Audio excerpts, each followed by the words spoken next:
রাস্তা রতনদী তালতলী ইউনিয়ন থেকে চেয়ারম্যান পদপ্রার্থী শহীদুল ইসলাম শান্তর নেতৃত্বে একটি বিশাল মিছিল নিয়ে আমাদের আন্দোলন করেছি এবং আমাদের বাংলা ভাষাকে আমরা ফিরিয়ে এনেছি। আমরা 1971 সালে স্বাধীনতা যুদ্ধে যুবকরা অংশগ্রহণ রহমান ভাই মঞ্চে উপস্থিত বিভিন্ন নেতৃবৃন্দ এবং সামনে উপস্থিত সম্মানিত পটুয়াখালীবাসী আসসালাম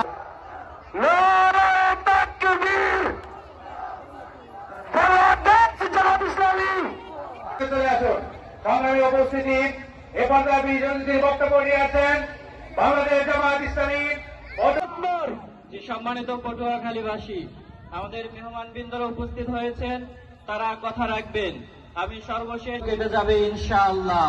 জিতবে এবার চাষাভূষা, জিতবে মাঝি মাল্লা, সৎ লোকের শাসন হবে। সংগ্রামী তৌহিদ জনতা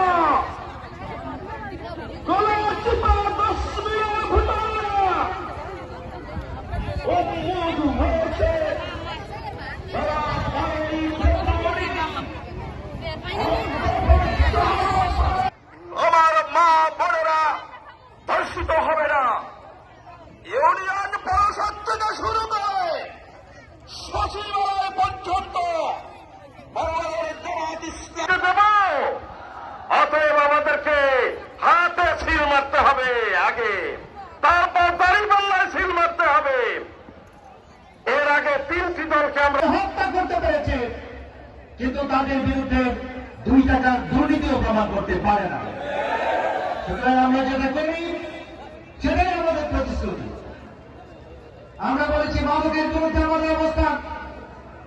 আমাদের যত সমস্ত যুব সমাজরা আছেন তাদের প্রত্যেককে মাদক থেকে মুক্ত করে একটা কর্মক্ষম যুব সমাজে পরিণত করবো ইনশাআল্লাহ।